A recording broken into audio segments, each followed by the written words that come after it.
Shri ఆర్యాయి foundation తరఫున ఇంటర్న్షిప్గా ఈ యొక్క సైబర్ క్రైమ్ సురక్ష మిషన్ అంటే సైబర్ క్రైమ్స్ అవేర్నెస్ క్యాంపెయిన్ అనేది చేస్తాము. ఇందులో ఏంటంటే ఫేక్ లోన్ యాప్స్ గురించి. ఫేక్ లోన్ యాప్స్ అంటే ఇప్పుడు యాప్స్ క్రియేట్ చేసి మన దగ్గర నుంచి పర్సనల్ ఇన్ఫర్మేషన్, ఇంకా కాంటాక్ట్స్, ఫొటోస్, ఫైల్స్ అవి తీసుకుంటారు. ఇంకా ఇవి తీసుకొని ఏంటంటే మనల్ని హెరాస్ చేస్తారనమాట.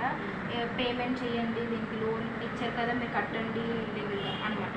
మన ఫోటోగ్రాఫ్స్ని మిస్యూజ్ చేస్తారనమాట వీళ్ళు సైబర్ క్రైమ్ వాళ్ళు.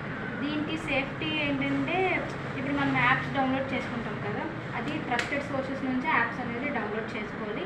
ఇంకా ఇప్పుడు verify loan and financial officers అంటే ఇప్పుడు మనకి లోన్ అడిగే ఆఫీసర్స్ ఏంటంటే ఆన్లైన్ నుంచి అయితే మనం అడగరు. బ్యాంక్ వాళ్ళు అంటే బ్యాంక్కి వెళ్ళే కదా మనం లోన్ తీసుకుంటాము. సో వాళ్ళు ఏంటంటే ఫోన్ చేసి ఫేక్గా మనకి లోన్ కావాలని చెప్పి అప్లై చేయించుకుంటారు. ఇంకా మనము స్ట్రాంగ్ పాస్వర్డ్స్ అండ్ పిన్స్ అనేవి యూజ్ చేయాలి. ఇంకేంటంటే మన మొబైల్ యాప్స్ అనేవి ఉంటాయి కదా, అన్నిటినీ తరచూ అప్డేట్ చేస్తూ ఉండాలన్నమాట.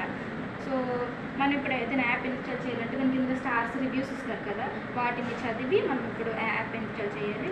ఇంకా మనం షేర్ చేయకూడదు ఏంటంటే ఓటీపీస్ అనేవి షేర్ చేయకూడదు. ఫోన్ చేసి అడుగుతూ ఉంటారు, సో వాటిని షేర్ చేయకూడదు. ఇంకా బ్యాంక్ అకౌంట్ డీటెయిల్స్ షేర్ చేయకూడదు. ATM card, debit card information అనేది ఎవరికి చెప్పకూడదు అనమాట.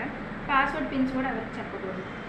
అవాయిడ్ చేయాల్సింది ఏంటంటే మన వాట్సాప్ కానీ మన మెసేజ్ కానీ సస్పీషియస్ లింక్స్ అనేవి వస్తాయి, ఇది ప్రెస్ చేస్తే మీకు అనేసి. సో అలాంటివి నొక్కకూడదు. ఇంకా ఏంటంటే అన్నోన్ క్యూఆర్ కోడ్స్ని స్కాన్ చేయకూడదు వాట్సాప్కి వచ్చిన. ఇంకేంటంటే తెలియని వాళ్ళు మనీ పంపించడము.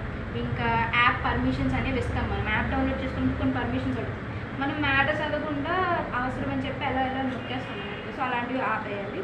ఇంకా కామన్గా సైబర్ వాళ్ళు చేసే ఫ్రాడ్స్ ఏంటంటే ఫేక్ లోన్ యాప్స్ కూడా క్రియేట్ చేస్తారు, యూపీఐ ఫ్రాడ్స్ చేస్తారు. ఇంకా లాటరీ స్కామ్స్ చెప్పాను కదా, అదే లాటరీ వచ్చిందని చెప్పి మనీ వచ్చిందని చెప్పి అలాంటివి చేస్తారు. ఫేక్ జాబ్ ఆఫర్స్, మీకు ఇలా జాబ్ వచ్చిందని చెప్పి అలాంటివి చేస్తారు. ఇంకా డిజిటల్ అరెస్ట్ స్కామ్స్, పోలీసులాగా మనకు ఫోన్ చేసి మీరు ఇలా అరెస్ట్ అయ్యారు, మీరు మీ మీద కేసు నమోదైన అని చెప్పి అలాంటి స్కామ్స్ చేస్తారు. సోషల్ మీడియాలో బ్లాక్మెయిల్. ఇప్పుడు వీటికి మీరు ఒకవేళ విక్టిమ్ అయితే ఏంటంటే మీరు ముందు చేయబోయే పేమెంట్స్ అన్నిటిని ఆపేయాలి. ఇంకా ఈ పంపిస్తారు కదా లింక్స్, ఇవన్నీ అడుగుతారు కదా, వాటన్నిటిని స్క్రీన్ షాట్ తీసుకొని ఎవిడెన్స్గా ఉంచుకోవాలి. ఇంకా సైబర్ క్రైమ్ హెల్ప్ నెంబర్ అనేది 1930, ఈ నెంబర్కి కాల్ చేయాలి ఇలాంటివి ఏమైనా జరిగితే. ఇంకా ఈ ఒక వెబ్సైట్కి మీరు రిపోర్ట్ చేయాలి.